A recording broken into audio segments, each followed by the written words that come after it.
బనియానపల్లె మండలం బీరవోలు గ్రామంలో భార్యను భర్త హత్య చేసిన సంఘటన కలకలం రేపింది.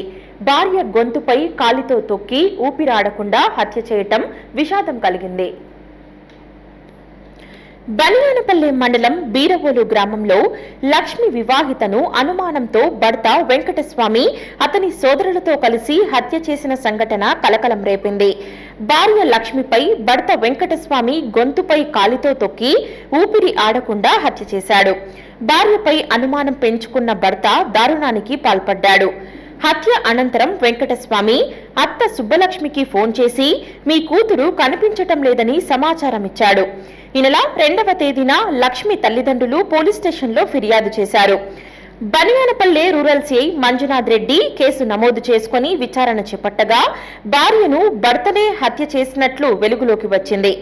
భార్య లక్ష్మిని భర్త వెంకటస్వామి మోటార్ సైకిల్ పై ఎక్కించుకుని గాలేరు నగరి సమీపంలో కనిపించినట్లు స్థానికులు తెలిపిన సమాచారం మేరకు విచారణ చేపట్టగా భర్త వెంకటస్వామి హత్య చేసినట్లు ఒప్పుకున్నాడు. హత్య చేసిన 2 రోజుల తర్వాత మృతదేహం బావిలో పైకి తేలటంతో సోదరుల సహకారంతో కాలువ పక్కన గుంతలో పూడ్చివేసినట్లు ఒప్పుకున్నారు.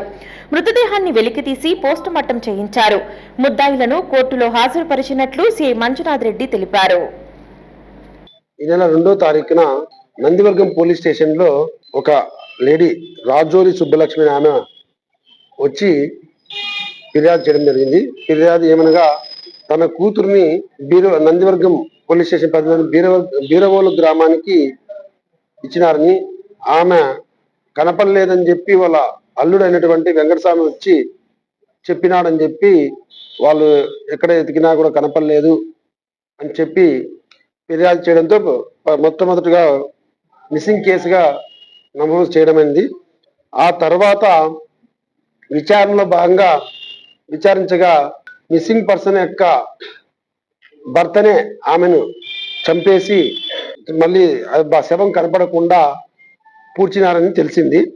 ఈ మర్డర్ చేయడానికి కారణం వచ్చి అతను ఏదైతే ఏమన్నాడో వెంకటస్వామి అతని భార్య మీద అతనికి అనుమానం ఉండి ఎవరితోనో మాట్లాడితే అతనికి నచ్చేది కాదు.